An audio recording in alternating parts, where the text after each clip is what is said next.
dengan anak saya yang sekolah pesantren. Ini mau nanya. Kita sudah bersuci atau berwudu. Terima kasih Kemudian Bapak. bersama dengan sholat wudunya Bismillah. Assalamualaikum warahmatullahi wabarakatuh. Alhamdulillah hamdan katsiran tayyiban mubarakan fi kama yuhibbu rabbuna wa yarda. Asyhadu an la ilaha illallah wahdahu la syarikalah wa asyhadu anna Muhammadan abduhu wa rasulullah. Amma ba'd. Pemirsa Fatwa TV, alhamdulillah kita dapat bersua kembali di sore hari ini, hari Jumat pukul 4 sore. Yang insya Allah seperti biasa ya diupayakan seperti biasa oleh kami dan Ustadz yang mengasuh acara ini juga selalu hadir untuk melayani pertanyaan yang masuk untuk dijawab, diberikan solusinya insya Allah yang sesuai syariat, pertanyaan seputar fikih ibadah seperti itu ya, dengan acara live interaktif hidup indah dengan sunnah bersama Al-Ustadz Dr. MH Hasan Ayatullah Hafizahullah Ta'ala. Dan Al-Ustadz sekarang posisi di kota Banyuwangi, deket banget dari Jakarta ya. Tanggal 15 Desember hari ini insya Allah ya. Kemudian bagi pemirsa yang kami dengan hormat kami undang bersama kami untuk ta'awun bersama kami dalam dakwah Islam, seperti nomor rekening yang sudah kami sediakan tertera di layar.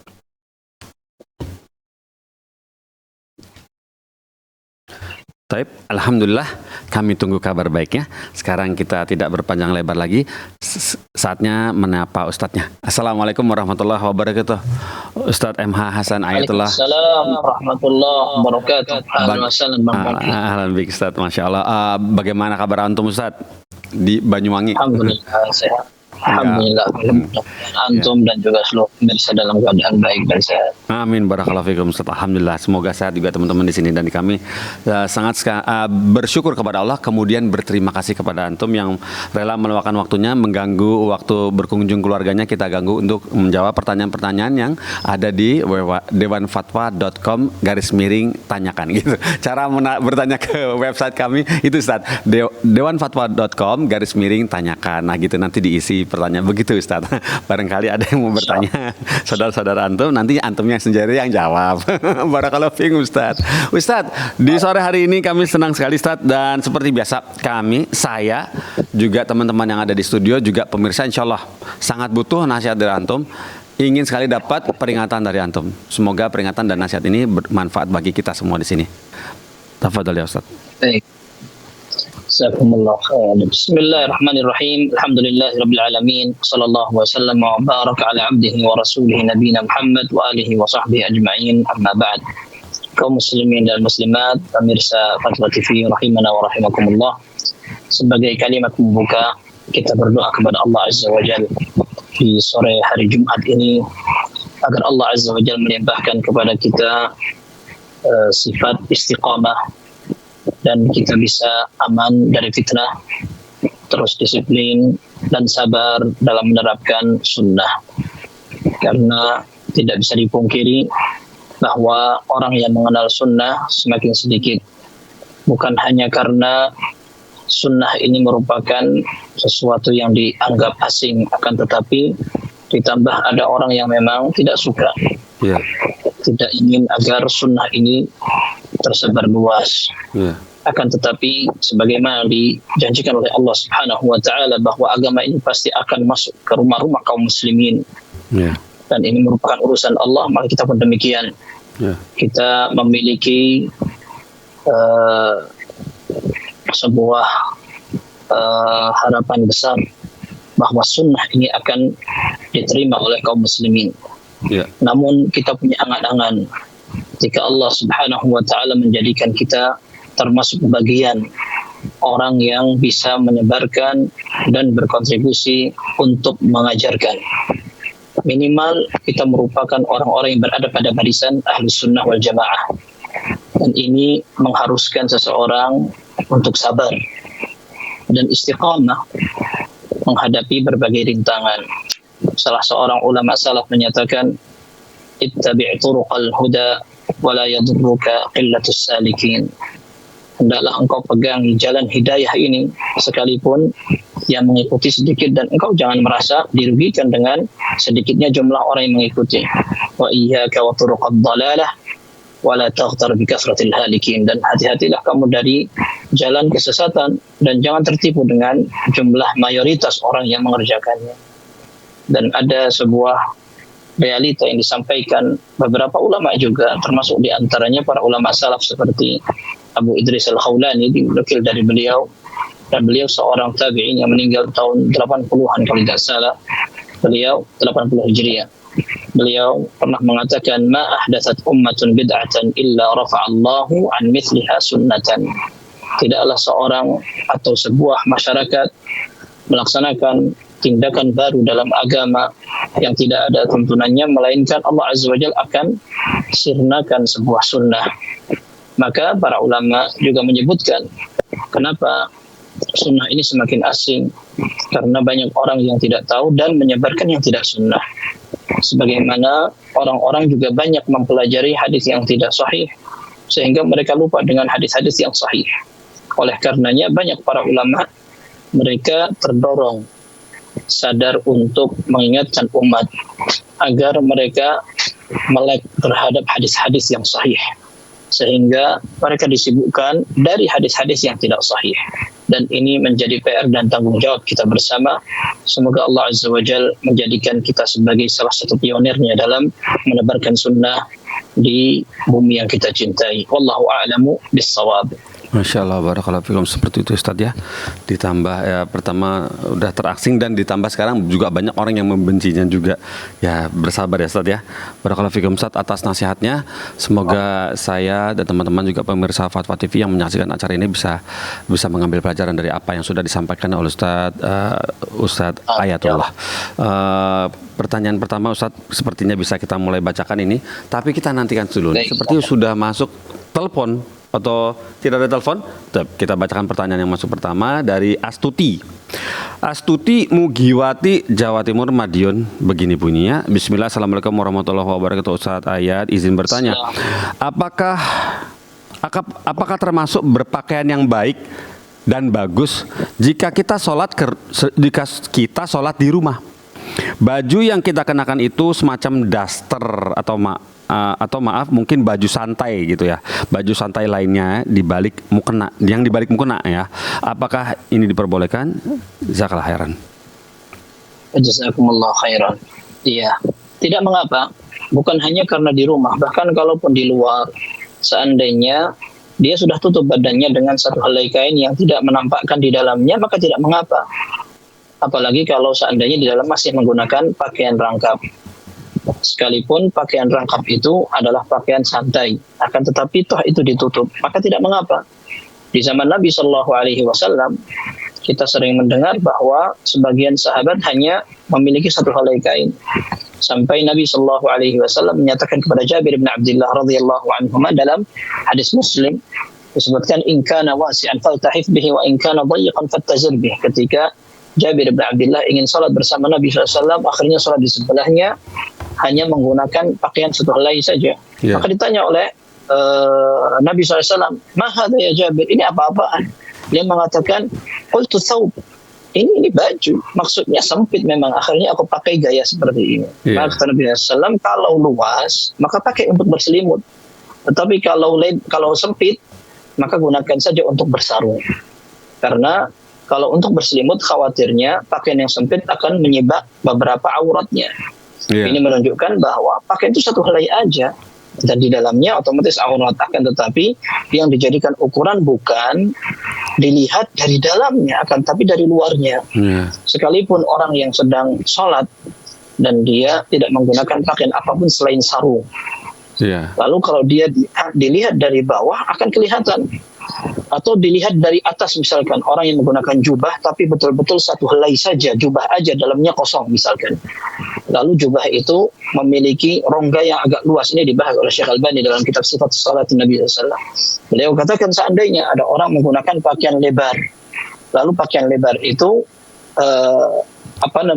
bagian atas lehernya, bagian tangannya ini agak lebar, sehingga kadang kalau tersingkap orang yang melihat ke dalam jubah akan melihat auratnya.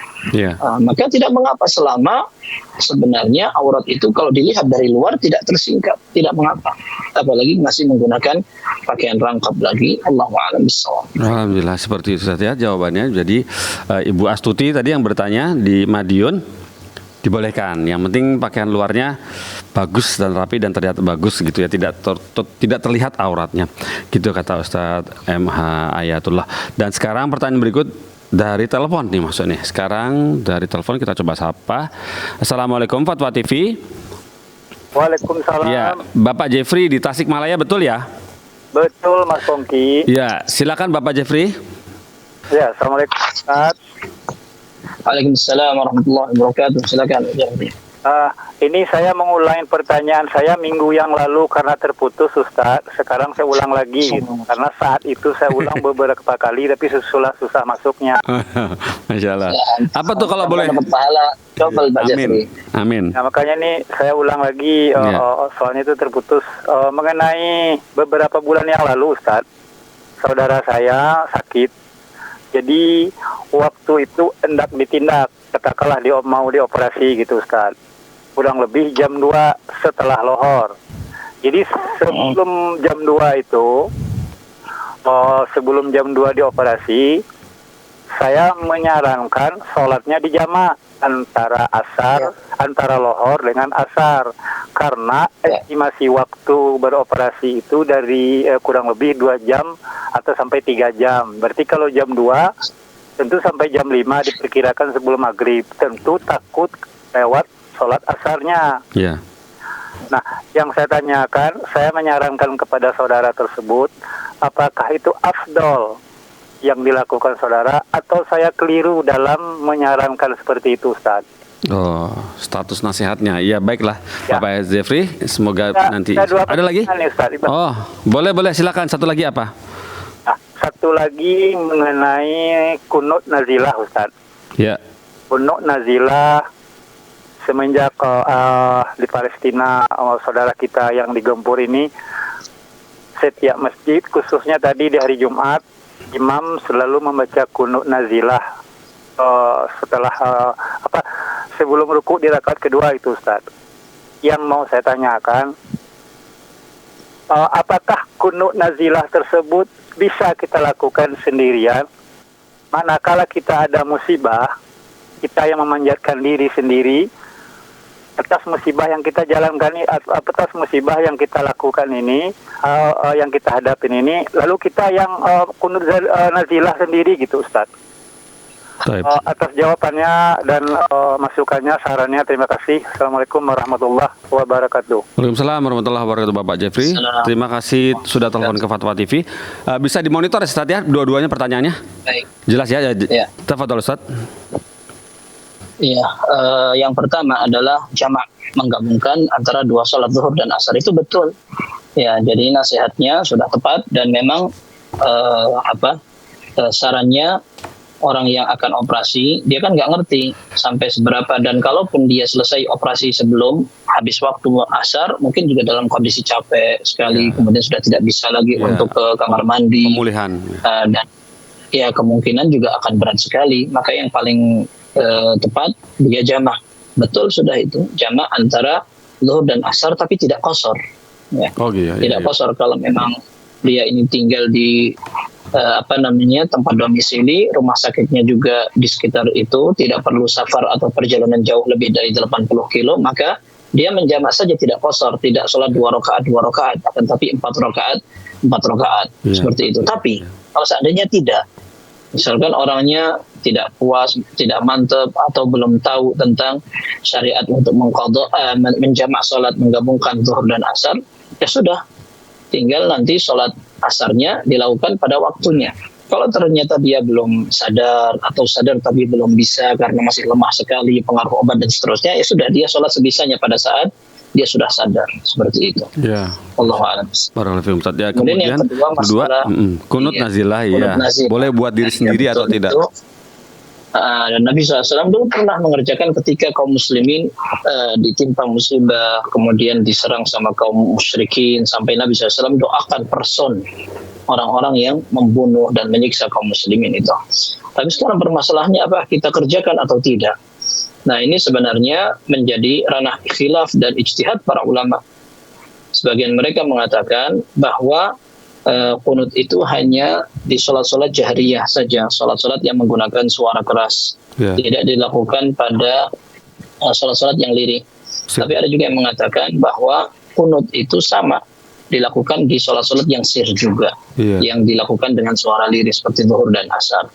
Kemudian sebagaimana juga ada khilaf di antara para ulama, apakah qunut nazilah dilakukan dengan perintah imam atau pemerintah, atau masing-masing berhak untuk melakukan itu, gitu. Nah, sebagian mazhab Hanabilah mereka menilai bahwa qunut nazilah adalah hak yang dimiliki oleh waliul amr atau imamul a'zam, imam negara yang menjadi pemimpin. Dia yang tentukan, kalau dia minta maka dikerjakan, kalau tidak maka kaum muslimin tidak mengerjakan, begitu. Sebagian ulama mengatakan tidak, masing-masing berhak untuk membacanya, termasuk sendirian atau imam masjid biasa, seperti itu. Maka intinya, kalau seandainya ada beberapa pengurus masjid yang memilih pendapat lain, maka tidak mengapa, insya Allah tidak mengapa dia melakukannya. Tapi kalau seandainya ada orang yang ingin berhati-hati, misalkan dengan keluar dari khilaf, yang disebutkan oleh para ulama tentang keluar dari khilaf itu apa maksudnya? Keluar dari perbedaan pendapat para ulama, dia mengerjakan sesuatu yang tidak bakal disalahkan oleh semua orang yang berbeda pendapat. Misalkan orang menganjurkan, yang satu mengatakan tidak boleh. Maka kalau seandainya kita tidak kerjakan, maka orang yang mengatakan tidak boleh, sudah kita turuti dia. Tetapi kalau kita tidak mengerjakan juga, orang yang memerintahkan, toh juga dia tidak mewajibkan, sehingga kita lepas dari perselisihan para ulama. Kalau ada orang yang mengatakan demikian pun, maka tidak mengapa. Intinya, karena itu merupakan ranah khilaf. Yang jelas memang Nabi SAW pernah mengerjakan. Tetapi apakah Nabi SAW kerjakan sebagai kapasitas seorang pemimpin sehingga para sahabatnya mengerjakan, atau sebagai contoh umum untuk semua umatnya seperti salat secara umum? Wallahu a'lam bishawab, itu yang kita sampaikan tadi. Baik, Ustaz. Tapi menurut antum bagaimana, Ustaz?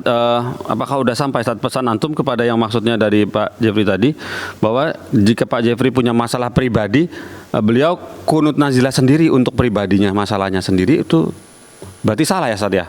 Belum, tidak waliul amr. Kalau masalah pribadi, wallahu a'lam, yang dilakukan bukan qunut nazilah.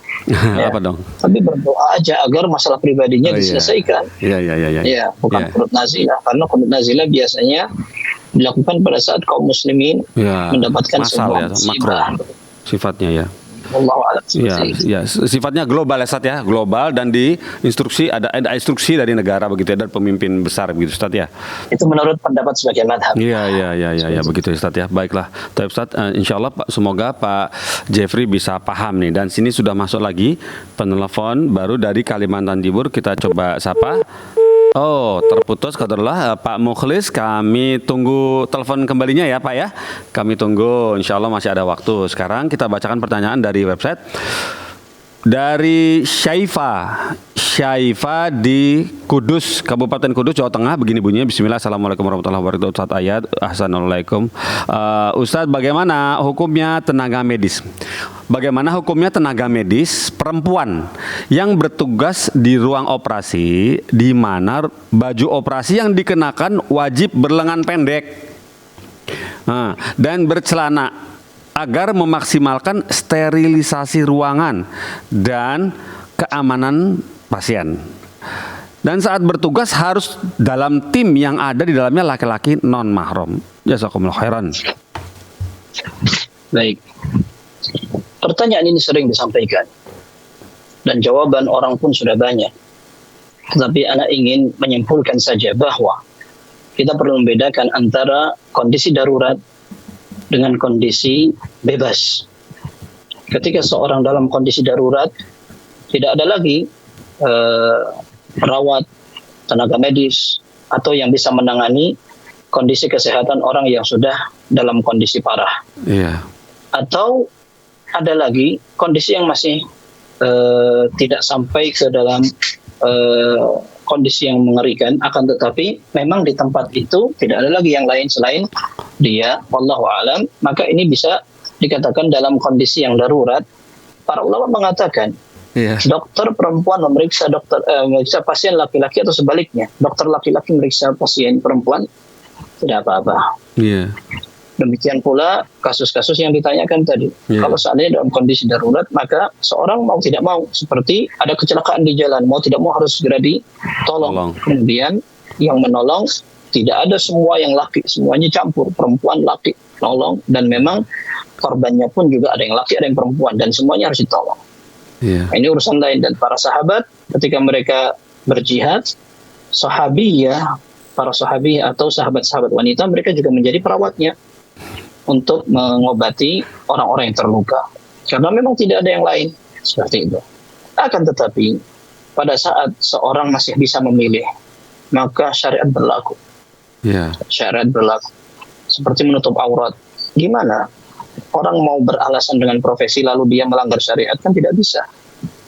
Dia punya aurat yang harus ditutupi, lalu dengan alasan profesi dia buka auratnya. Sebagaimana seorang muslimah dengan alasan profesi dia lakukan dengan ikhtilat sebisa mungkin begitu. Kita yakin sekali bahwa seorang istri atau seorang ibu rumah tangga yang ini juga tidak dikecualikan dengan seorang yang memiliki jabatan dan profesi tertentu. Karena dia bisa jadi sekaligus ibu rumah tangga, seorang istri salihah, dan juga seorang tenaga medis, keamanan, atau yang seterusnya. Dia tidak bakal ridho ketika rumah tangganya rusak gara-gara alasan profesi. Apalagi seandainya memang ada pelanggaran-pelanggaran yang sudah jelas dalam syariat, itu tidak dibolehkan. Lalu dengan alasan profesi dia akan membolehkan itu, maka tidak boleh. Syekh Shalih Al-Fauzan hafizahullah ta'ala, dia pernah ditanya apakah boleh seorang wanita bekerja di luar rumah. Jawabannya boleh, tapi dengan catatan. Yang pertama, dia selesaikan tugas utama di rumah.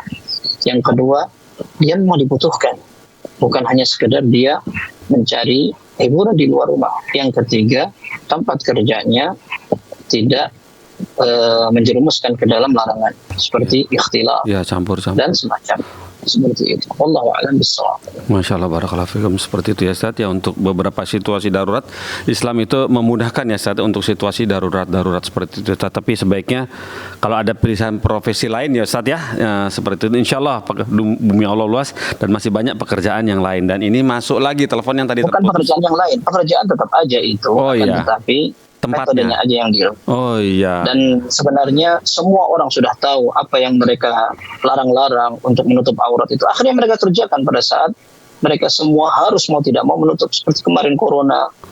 Betul tuh. Orang pakai APD, mereka tutup aurat semuanya, bahkan wajib masker. Akhirnya yang cadar-cadar pun sudah dibolehkan dan seterusnya. Ini membuktikan bahwa sebenarnya tidak ada apa-apa. Bahkan tenaga medis pun harus menutup semuanya, begitu. Berarti tidak bertentangan dengan keamanan medis. Betul. Barakallahu fiikum Ustaz, seperti itu Ustaz ya metodenya ya. Dan sekarang kita coba sapa penelpon yang masuk. Assalamualaikum Fatwa TV. Ya. Silakan di ini teman. Halo, assalamualaikum. Coba masih kita nantikan sebentar ya pemirsa. Kita nantikan sesaat. Apakah masih terkoneksi Bapak Mukhlis dari jauh ini? Tolong. Ya, sip. Assalamualaikum Bapak Mukhlis. Mukhlis, Kalimantan Timur. Iya betul Bapak Mukhlis di Kalimantan Timur ya. Ada yang mau ditangkan Bapak? Warahmatullahi wabarakatuh. Assalamualaikum warahmatullahi wabarakatuh. Silakan Bapak. Izin bertanya Pak. Saya mau nanyakan, saya punya kontrakan. Bapak. Silakan lanjutkan.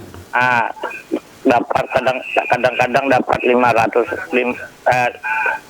kontrakan dapat 500.000. 500. Kemudian saya langsung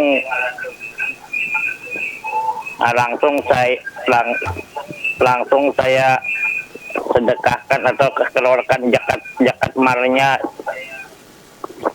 Ya, terus?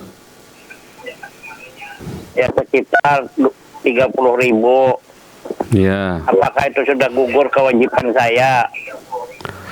Ya, itu saja yang ditanyakan ya Bapak. Ada lagi? Itu aja? Ada lagi satu Pak. Ya, silakan lanjut. Langsung aja bertanya. Lagi Ya. sedang sakit.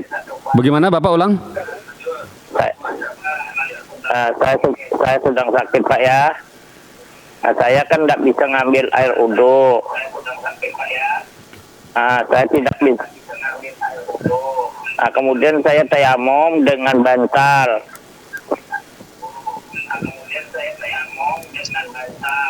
Ya, di mana itu sahkah? Di mana hukumnya Pak? Ya. Terima kasih Bapak Mukhlis sudah bertanya. Insya Allah nanti dijawab oleh Ustadz. Itu aja Pak jawabannya ya. Taib. Makasih. Sama-sama Bapak. Terima kasih sudah telepon ke Fatwa TV Pak Mukhlis. Semoga cepat sembuh ya Pak. Tafadhal Ustadz, bisa dipahami, didengar dengan baik, Baik. tadi pertanyaannya? Baik. Ya, taib. Ya. Yang pertama masalah zakat mal, Ya. kita harus pahami yang ditetapkan oleh para fuqaha atau para ulama ahli fikih. Zakat mal itu bisa menjadi wajib dan harus kita kerjakan kalau memang syaratnya terpenuhi. Cuman 2 syaratnya yang menjadi wajib kita harus membayar zakat mal. Yang pertama, harus banyak uangnya sampai cukup nisab. Kalau uang kita sedikit, tidak wajib kita bayar zakat mal. Berapa nisabnya itu? Para ulama memberikan kriteria. Yang pertama, hitungan emas 85 gram. Ya, Itu kalau emas. ya, Kalau perak itu sekitar 500 sekian dirham atau gram perak. Ya, 500 sekian perak. Ana lupa pastinya, akan tetapi kalau untuk ukuran perak itu sekitar 500 berapa gram gitu. ya, Tapi jatuh-jatuhnya kalau untuk ukuran emas, ya kita bisa kira-kira sekarang harga emas per gramnya Ya, berapa, itu 1.100.000. Ya, sekarang 1.100.000. dikalikan segitu. Ya, Dan memang orang yang sudah punya tabungan 85 juta itu bisa dikatakan dia memang punya tabungan banyak, pantas dia bayar zakat memang. ya, Tetapi kalau orang yang masih bergaji 6 juta misalkan, ya, atau 5 juta, ya, lalu dia masih perlu mengurangi untuk kebutuhan biaya hidup misalkan, sehingga kalaupun dia bisa nabung paling 500.000 gitu. Maka dia tidak wajib zakat karena memang hartanya masih sedikit, tidak sampai nisab, tidak sampai batas yang membuat dia wajib zakat. Ini syarat pertama, uangnya harus banyak sampai seukuran nisabnya tadi. ya, Yang kedua adalah haul. Haul itu artinya 1 tahun. Jadi uangnya yang banyak itu bisa bertahan selama 1 tahun. Misalkan ada orang punya tabungan 85 juta karena gajinya memang setiap bulan 30 juta, 30 juta, 30 juta. Udah 90 tuh. Tapi karena dipakai untuk harian, dikurangilah setiap bulan dia juga pakai, ya anggap aja 10 juta. Sehingga setiap bulan dia bisa nabung 20 juta. Nah, dalam 4 bulan dia punya tabungan 80 juta misalkan. Lalu 80 juta ini bertahan selama 1 tahun. Maka dia sudah wajib untuk membayar zakat mal. ya, Kalau ternyata tidak bertahan selama 1 tahun, tahun ke-11, bulan ke-11, tiba-tiba dia qadarullah misalkan sakit, kecelakaan atau apa, sehingga uang tabungan itu dipakai untuk membayar pengobatan. biaya berobat. Nah, habis sudah uang itu, maka tidak wajib lagi untuk bayar zakat karena uangnya tidak sampai nisab yang bertahan selama 1 tahun. Jadi 2 syarat itu mutlak. 2 syarat itu penting menjadikan orang itu wajib membayar zakat mal. Kalau seandainya ada orang yang ingin duluan membayar meskipun belum 1 tahun, boleh, para ulama mengatakan boleh itu. Bahkan kalau seandainya dia ingin zakat setiap bulan, tidak apa-apa, nggak ada masalah. Tetapi kalau dia ingin mengatakan saya akan membayar zakat mal saya, maka ketentuannya 2 tadi. Perlu banyak uangnya sampai ukuran nisab. Yang kedua, sampai ukuran nisab itu bertahan selama 1 tahun. Selebihnya dia tidak wajib. Ya, Paham ya? Jadi paham, insyaallah. kaitannya dengan pertanyaan tadi, kalau dia mendapatkan uang sewa 500.000, maka itu bukan hitungan yang mewajibkan dia untuk membayar zakat mal. Belum ya Ustaz ya, belum. Ya, belum. Sejauh. Kecuali kalau terkadang 1 bulan dia dapat 500, lalu dia sampai 20 tahun. Nah, begitu. Nah, itu dikalikan tuh 500.000 itu selama 20 tahun itu jadi berapa gitu. Iya. Ya, tapi yang jelas itu ukurannya. Kalau seandainya mau sedekah secara umum boleh. Sedekah secara umum, saya ingin setiap ada orang menyewa rumah saya akan bahagia sekali, sehingga sebagian dari biaya sewa orang itu akan aku sedekahkan. Enggak apa-apa itu, tidak ada masalah. Tetapi kita ingin tegaskan bahwa keyakinan sebagian masyarakat yang mengatakan kalau ada orang berhasil jual rumah atau rumahnya laku untuk disewa, lalu dia berkewajiban zakat, ini nggak ada ketentuan itu. Ya, nggak ada ketentuan orang kalau jual rumah dan rumahnya laku maka dia wajib bayar zakat, nggak ada ketentuan itu. Sebagaimana kalau ada orang baru beli rumah baru, sekarang saya beli rumah harganya misalkan 500 juta misalkan, lalu saya wajib bayar zakat, nggak ada ketentuan seperti itu, nggak ada. Jadi kewajiban bayar zakatnya tadi itu dengan 2 syarat yang sudah kita sebutkan. Seperti itu, wallahu a'lam. Pertanyaan kedua berkaitan dengan orang yang tidak mampu untuk berwudu karena sakit. Mudah-mudahan Allah Azza wa Jalla cepatkan kesembuhannya dan menjadikan penyakit sebagai kafarah atau pengukur dosa. Untuk tayamum boleh menggunakan apapun, hanya para ulama berbeda pendapat apakah harus ada fisik debunya atau tidak. Yang penting di tempat yang perkiraannya sudah insya Allah akan berdebu begitu. Ya. Sebagian ulama yang lain mengatakan enggak, harus ada debunya, betul-betul kelihatan sekali debu, kemudian bisa disiup sebagaimana dalam hadis Ammar bin Yasir, Nabi SAW itu meniup debu itu. Gitu. Wallahu a'lam. Sebagian ulama merajihkan harus ada debunya. Sebagian ulama yang lain mengatakan tidak. Dan bisa jadi ketika ada orang yang memilih pendapat orang tayamum itu harus menggunakan debu yang disiapkan, maka dia tidak bakal bisa mengerjakan di sembarang tempat. Tapi kalau seandainya tadi yang ditanyakan, apakah saya bisa tayamum dari bantal? Kalau seandainya bantalnya ada debunya, cukup sudah, insya Allah bisa. Kasur, kursi, dan kita tahu bahwa kalau misalkan debu yang dimaksud adalah debu yang kelihatan ada meskipun tidak harus banyak, maka ada di semua tempat, hampir kebanyakan tempat insya Allah ada debunya, maka insya Allah. Iya, Ustaz. Seperti itu. Wallahu a'lam bishawab. Seperti itu ya, memang debu pasti ada setiap hari juga begitu ya, Ustaz ya. Dan kita bisa lihat warnanya, dia ada putih-putih begitu. Dan sekarang sudah masuk lagi telepon. Tertutup. Baik, kita lanjutkan pertanyaan dari website. Ini pertanyaan dari tadi tentang operasi, sekarang pertanyaan dari Jeki Kalimantan. Di Kalimantan Barat, di Sambas, Indonesia. Assalamualaikum warahmatullahi wabarakatuh, Ustaz. Barakallahu fikum. Ustaz, ini bertanya, apa hukumnya memanggil seseorang yang ditelepon? Coba sekarang kita sapa telepon yang masuk dulu ya. Oh, masih Bapak yang tadi. Coba kita sapa. Ya, Assalamualaikum Bapak. Waalaikumsalam. Ya, bagaimana Bapak? Ya, dengan Bapak Moklis tadi. Ya. Saya kan punya kebun.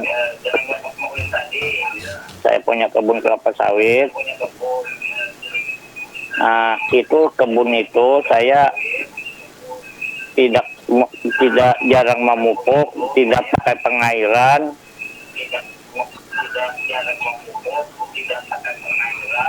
Kemudian kalau panen umpamanya dapat 5 juta, langsung saya keluarkan zakatnya.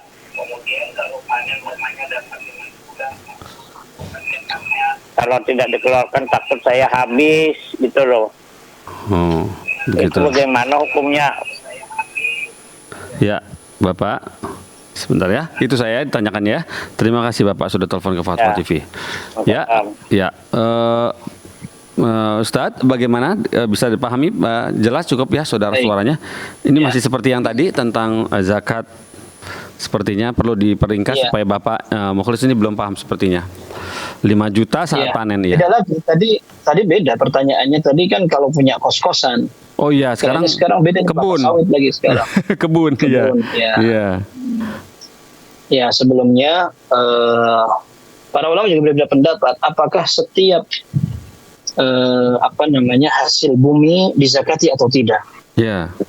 apakah setiap hasil bumi itu dizakati atau tidak. Sebagian ulama mengatakan sayuran tidak dizakati, tapi yang dizakati adalah bahan-bahan makanan pokok yang bisa disimpan dan bentuknya biji-bijian seperti beras, gandum, kemudian kurma, itu semua dizakati. Anda tidak ngerti apakah kelapa sawit ini masuk ke dalam bahan makanan pokok yang dizakati atau tidak.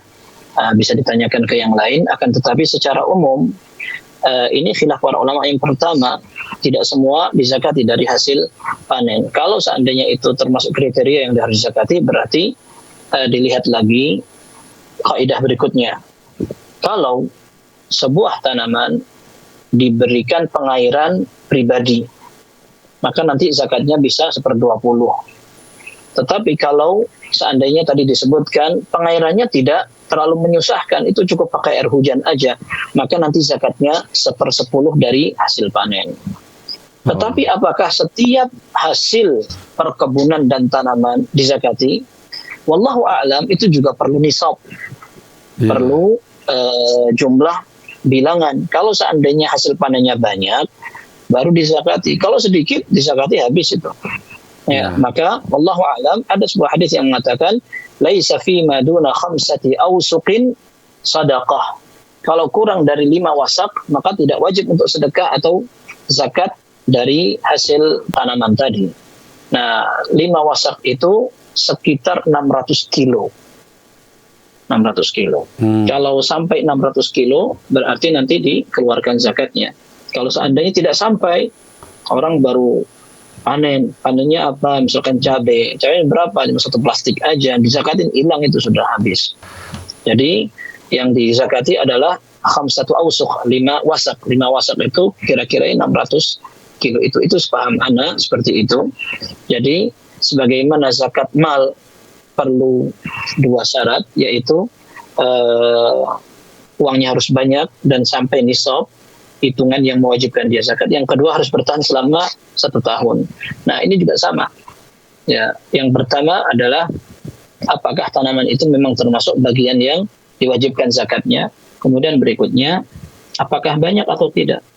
Kalau seandainya banyak, baru dia masuk ke zakat. Kalau seandainya dikit, tidak sampai 600 kilo tadi kita sebutkan, berarti nggak perlu dizakatin. Kalau sampai ternyata 600 kilo, yang itu jumlah bilangan 5 wasak, berarti dilihat kalau pengairannya sendiri, berarti 1/20-nya nanti yang dibayarkan zakatnya. Tapi kalau ternyata mengandalkan air hujan tanpa beli air, tanpa capek-capek, nah berarti dia 1/10 yang dikeluarkan. Seperti itu, wallahu a'lam bishawab. Masya Allah, barakallahu fikum. Seperti itu ya. Dan babnya Bapak Mukhlis tadi, jenis kebunnya itu tidak pakai pupuk dan tidak pakai air, kecuali air hujan, begitu Ustaz. Tapi seperti itu ya Bapak Mukhlis, semoga bisa paham ya. Dan ada batasannya 5 wasak tadi sekitar 600 kilo. Bapak bisa hitung sendiri hasil Bapak sampai 600 kilo atau tidak. Dan ini, apakah sudah ada telepon? Kita nantikan sesaat. Jika tidak ada, kita sambung pertanyaan tadi sempat terputus, yaitu dari Jeki di Kalimantan Barat di Sambas. Begini, Assalamualaikum Ustaz, izin bertanya, Ustaz, apa hukumnya memanggil seseorang dengan yang mulia? Nah, bagaimana dalam Islam, pandangan Islam yang mulia, panggilan seseorang dengan kata yang mulia? Jazakallahu khairan. Yang mulia artinya karim. Ya, dalam bahasa Arab artinya karim. Wahai orang yang mulia, atau yang saya muliakan. Ya. Atau panggilan yang lebih dari itu adalah misalnya dalam bahasa Arab seperti maula. Ya, maula. Apakah boleh seorang memanggil dengan maula? Ya, jawabannya wallahu alam boleh. Jawabannya boleh karena maula ini kata para ulama lafaz yang bisa digunakan untuk makhluk dan bisa digunakan untuk Allah Azza wa Jalla, seperti afalam yasiru fil ard dzalika bi anna Allah maula alladziina amanu wa anna al-kafirina la maula lahum. Karena Allah Azza wa Jalla sebagai penolong orang-orang yang beriman, orang kafir tidak punya penolong bagi mereka. Gitu. Tapi maula ini juga bisa digunakan untuk makhluk dengan makhluk, seperti seorang tuan yang membebaskan budaknya, maka dia menjadi maula. seperti Abu Bakar maula Bilal atau sebaliknya Bilal maula Abi Bakar. Itu boleh seperti itu. Intinya seorang memanggil dengan ya maulana, wahai orang yang betul-betul ana muliakan, seperti itu. Itu boleh. Yang dibahas oleh para ulama tidak boleh itu kalau mengandung pujian yang berlebihan sekali. Seperti kata-kata Malikul Amlak, rajanya para raja. Rajanya para raja, atau dikatakan Sultanus Salatin, ya, sultannya para sultan. Nah, ini ada di hadis yang mengatakan inna akhnaqa ismin indallahi rajulun tasamma Malikal Amlak. Ya, yang paling dibenci oleh Allah, kemudian paling jijik, paling kerdil, paling hina adalah orang yang justru menamakan dirinya sebagai rajanya para raja. Nah, ini yang tidak boleh. Seperti juga yang para ulama mengatakan setiap nama yang memiliki arti seperti itu. Seperti kalau dalam beberapa bahasa ajam atau asing, Syahin Syah itu.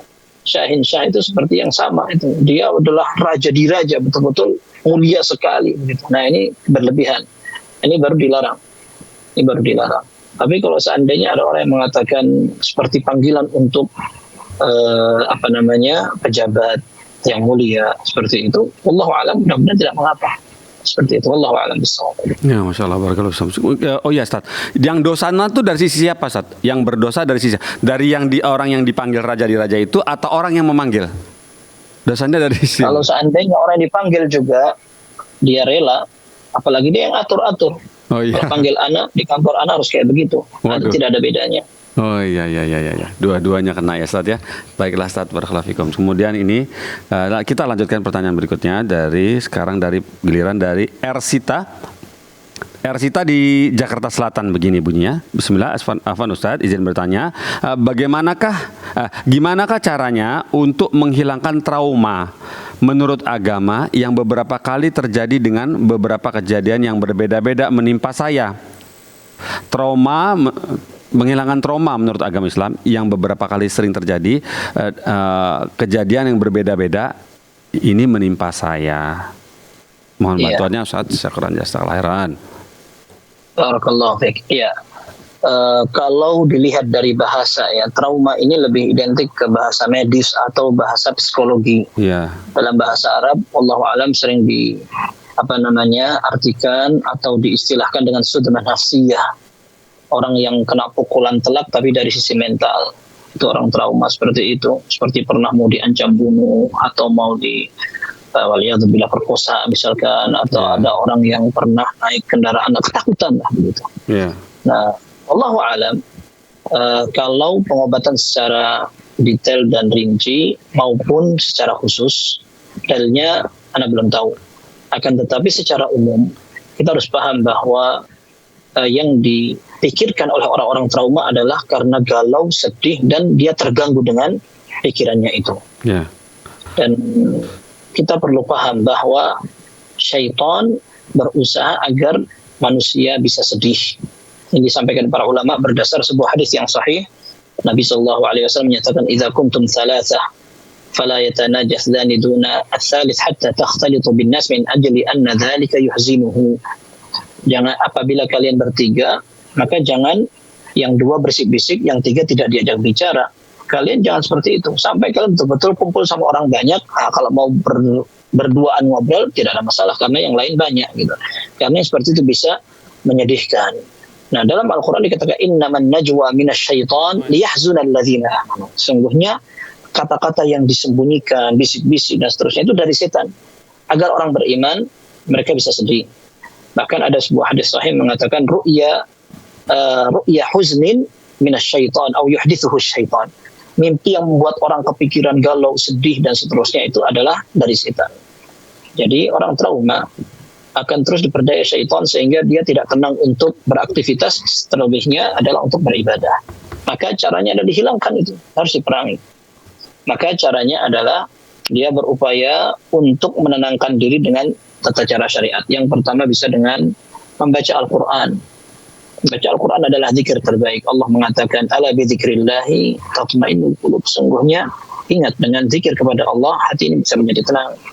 Kemudian yang kedua diruqyah.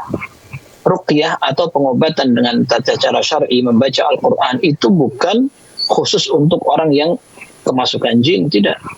Tapi orang yang sedang sakit, entah itu sakitnya medis atau sakit mental, bisa, insya Allah dua-duanya bisa diobati dengan itu. Dan tidak harus melibatkan orang lain.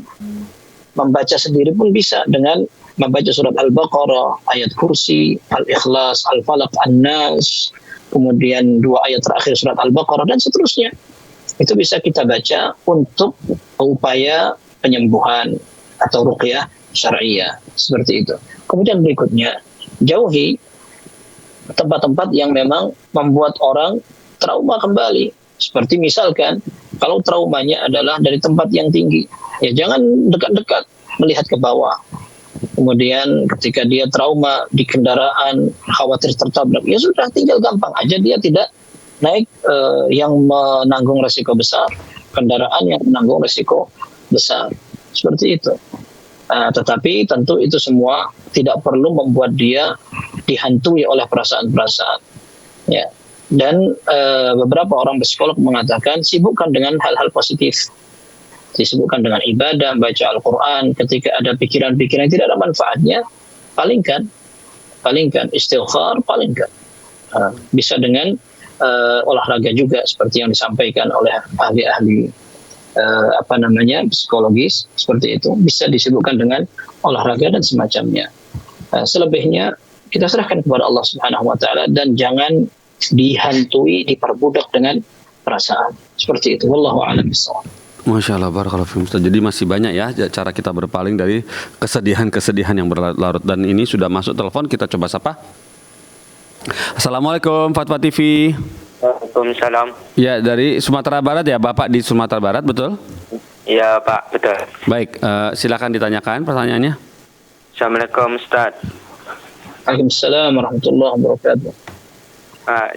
Saya memiliki bibir saya itu sering berdarah Ustaz. Terkadang itu diketahui, terkadang tidak. Jadi saat saya sedang makan, misalnya makan roti Ustaz, saya baru tahu bibir saya ini berdarah. Jadi darah ini bisa saja mengenai makanan yang sedang saya makan. Tapi saat itu saya ragu apakah makanan ini terkena darah atau tidak. Jadi saya makan saja Ustaz. Setelah saya makan timbul was-was apakah makanan tadi terkena darah atau tidak. Sekian Ustaz, bagaimana? Oh ya, baik. Terima kasih sudah telepon ke Fatwa TV ya Bapak di Sumatera Barat ya. Cukup itu ya pertanyaannya. Silakan Ustaz. Baik, ini pembahasan tentang darah itu najis atau tidak. Ya. Dan para ulama mengatakan bahwa darah manusia ini khilaf di antara ulama. Yang jelas mereka mengatakan darah manusia yang najis secara kesepakatan para ulama adalah darah haid dan nifas, itu saja. Yeah. Sedangkan darah yang lain seperti darah hewan, kalau seandainya dia masbub atau mengalir, maka itu juga najis. Nah, sedangkan darah yang sedikit ini khilaf di antara para ulama. Yeah. Termasuk darah manusia. Ketika dia misalkan tergigit, memiliki luka yang parah sehingga darahnya banyak. Yeah. Nah, atau orang yang diambil darahnya dengan besar, lalu dia tumpah darahnya, begitu. Pakai najis atau tidak? Sebagian ulama mengatakan itu najis, sebagian ulama mengatakan tidak. Nah, sebagian ulama mengatakan meskipun itu najis, akan tapi kalau sedikit ma'fu, alias dimaafkan, dimaklumi karena sedikit.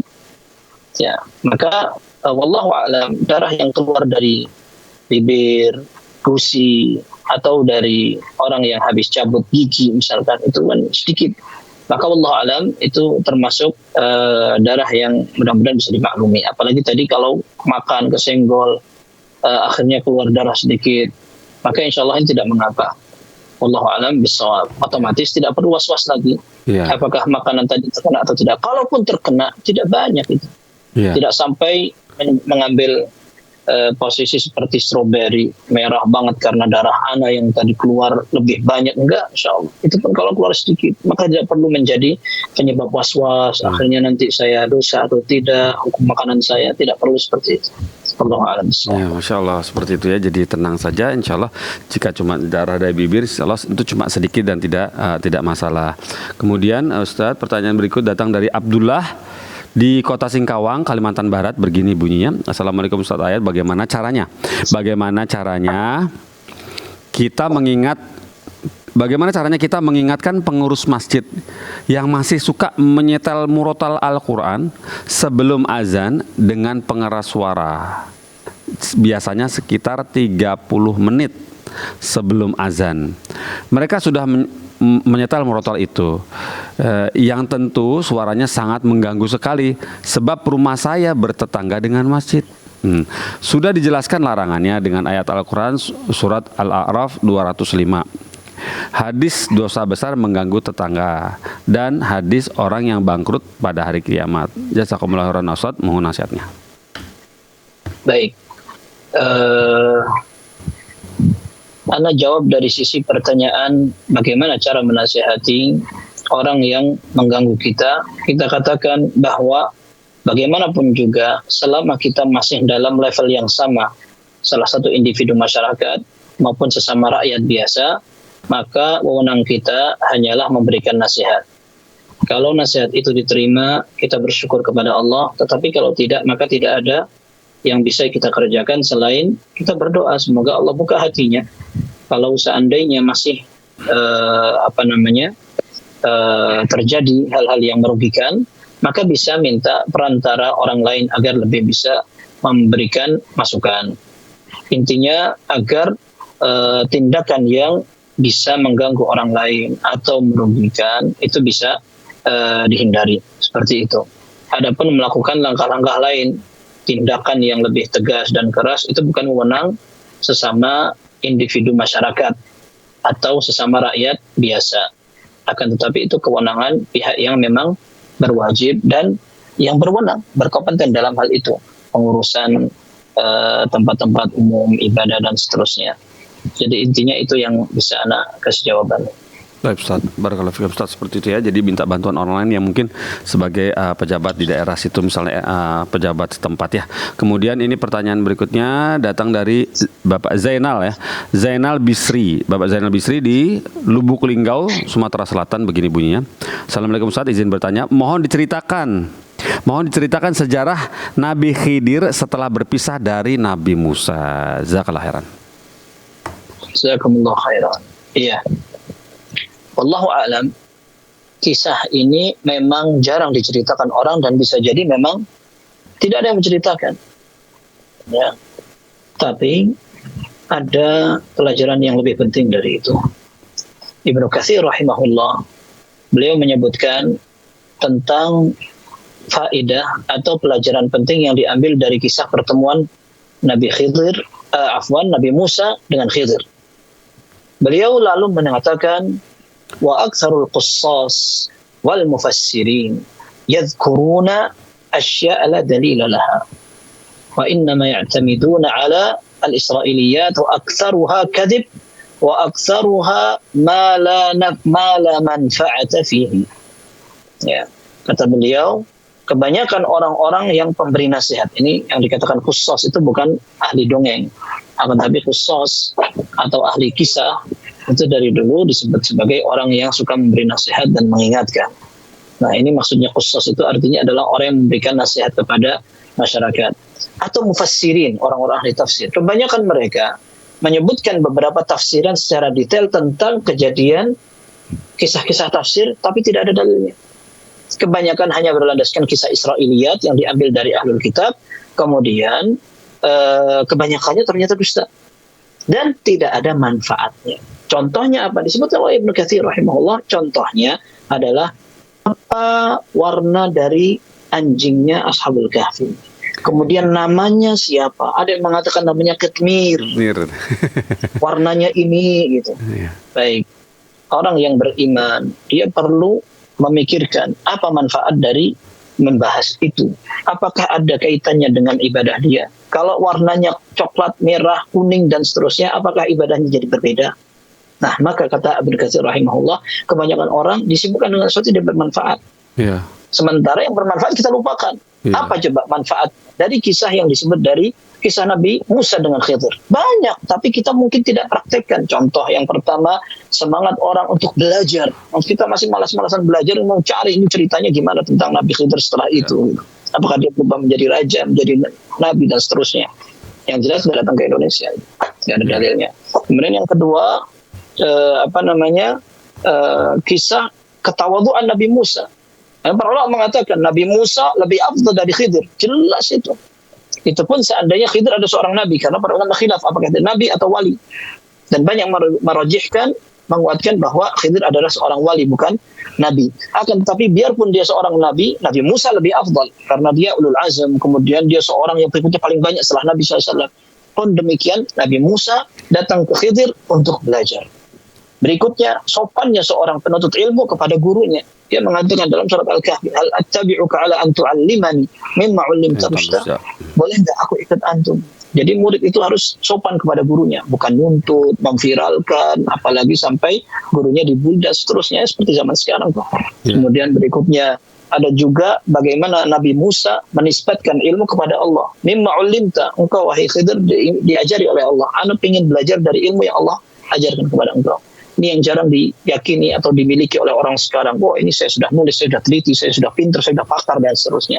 Lupa bahwa ilmu itu dari Allah dan dia wajib untuk bersyukur dengan beribadah. Intinya, yang penting sering dilupakan, yang tidak penting sering kita sibuk untuk korek-korek. Ya, itu intinya. Ibnu Katsir mengingatkan dari situ. Wallahu a'lam bishawab. Masya Allah, barakallahu fikum. Jadi kita harus pusatkan perhatian kita kepada yang penting-penting saja ya. Ya Ustaz ya, begitu ya Ustaz ya. Barakallahu fikum Ustaz, dan umur kita terbatas. Barakallahu fikum Ustaz. Atas nasihat antum kepada yang bertanya tentang Nabi Khidir. Alhamdulillah mentuntaskan acara kita sementara di sore hari ini. Semoga Allah pertemukan kembali di pekan depan Ustaz. Jazakallah khairan Ustaz sudah meluangkan waktunya untuk dan ilmunya untuk kami semua di sini. Boleh acaranya kami tutup Ustaz? Silakan. Alhamdulillah. Ya, sama-sama Ustaz. Pemirsa Fatwa TV, selesai sudah acara di sore hari ini ya. Ustadz Dr. MH Hasan Ayatullah sudah memaparkan semua pertanyaan dengan jelas, dengan detail. Nah, semoga bisa sama-sama kita pahami ya. Kita tutup acara ini dengan kafaratul majelis. Subhanakallahumma wa bihamdik asyhadu an la ilaha illa anta astaghfiruka wa atubu ilaika. Wassalamualaikum warahmatullahi wabarakatuh. Waalaikumsalam warahmatullahi wabarakatuh. Terus bagaimana hubungan dengan anak saya yang sekolah pesantren? Ini mau nanya. sudah bersuci atau berwudu.